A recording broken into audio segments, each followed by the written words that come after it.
Hello everyone, today we learn about the story writing. This one is that story writing is an art. यहाँ पे मैंने highlight कर रखा है इसको, आप इसको कॉपी में इंट्रोडक्शन पॉइंट डालकर लिखेंगे. It is a form of composition that teaches lesson to the young children. यह एक प्रकार का लेखन शैली होता है जो छोटे बच्चों को हमें नैतिक शिक्षा सिखाने के लिए उपयोग में लाया जाता है. तो ये कैसा होना चाहिए, ये ज़्यादा लॉन्ग भी नहीं. देखो स्टोरी तो लंबा भी हो सकता है, लेकिन बच्चों को हम कहानी कैसा सुनाते हैं, छोटा सा, जिससे वो जल्दी सुने और जल्दी ही कुछ सीख जाएं. ये पास्ट टेंस में लिखा जाता है. इसका लैंग्वेज जो है वो आपको सिंपल रखना है. अब मैं बात करती हूँ इसके क्वेश्चंस की. इस लेसन से मैं आपको 5 क्वेश्चन है आपकी बुक में, तो मैं आपको 3 क्वेश्चन सॉल्व करवाऊंगी और बाकी के 2 क्वेश्चन आपको खुद से करने हैं. जैसे वो 5 क्वेश्चन हमें क्या कह रहे हैं और बाकी के 2 में आपको क्या करना है, वो सारी बातें मैं इस वीडियो में समझा रही हूँ.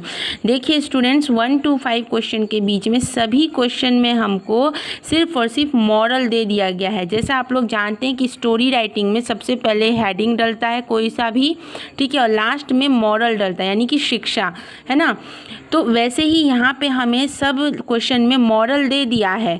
इस वाले में भी ये एक मॉरल है, try again and again until we succeed. इस वाले में slow and steady wins the race. इस वाले में मॉरल है, over cleverness does not reap good result. ज़्यादा चतुराई दिखाना कोई बहुत ही अच्छी बात नहीं है.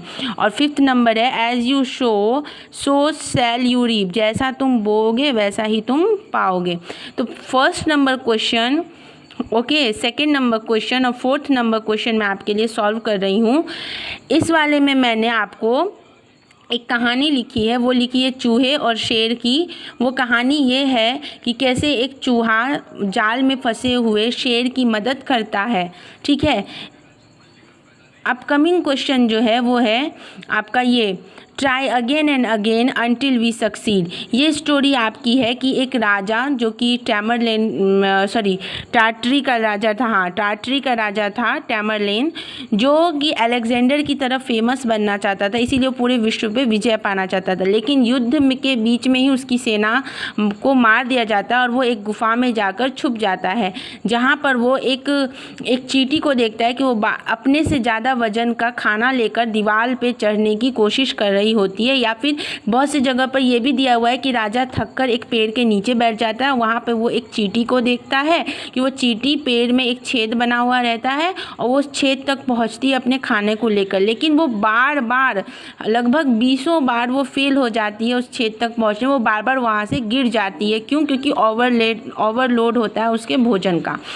तो अंत में भी वो हार नहीं मानती है. वो 21वीं बार भी वापस से चढ़ती है, धीरे धीरे धीरे, और अपने लक्ष्य तक पहुंच जाती है. ये देखकर राजा को समझ में आ जाता है कि अभी उसकी भी हार नहीं हुई है, वो फिर से कोशिश कर सकता है. तो ये स्टोरी है.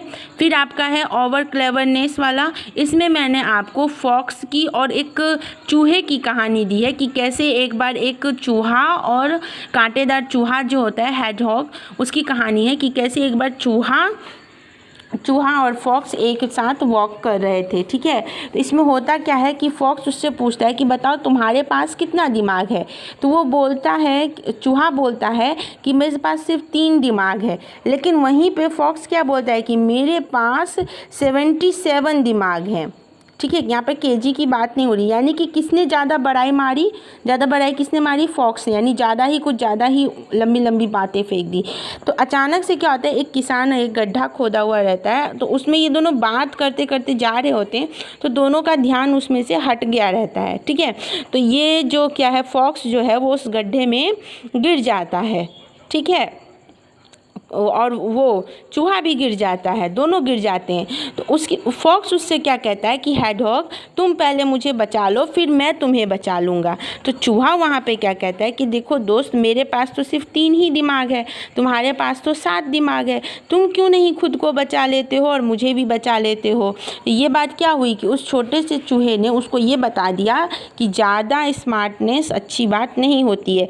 तो अब चूहा तो आपको पता है कि रैंक कर आसानी से निकल निकल जाएगा बिल में से, तो वो आराम से निकल गया। लेकिन जो लोमड़ी थी वो नहीं निकल पाए, और इसका नतीजा क्या होता है कि सुबह जब किसान उठता है तो वो उसे मार देता है। तो इसका मॉरल आपको क्या हो गया कि over cleverness does not reap good result, ज़्यादा चतुराई अच्छा परिणाम नहीं देती है। तो बच्चों इसी प्रकार से आप लोगों को क्वेश्चन नंबर जो 3 है और 5 है वो सॉल्व करना है। अब मैं आपको 31 लेसन पढ़ाऊँगी, 31st लेसन पढ़ाऊँगी नेक्स्ट वीक में, ठीक है। तब तक आप लोग सारे नोट्स प्रिपेयर करें, वीडियोस को सेव करके रखें, ताकि आप लोग को बार बार मुझे कॉल करने की परेशानी नहीं होगी, ठीक है। Thank you so much.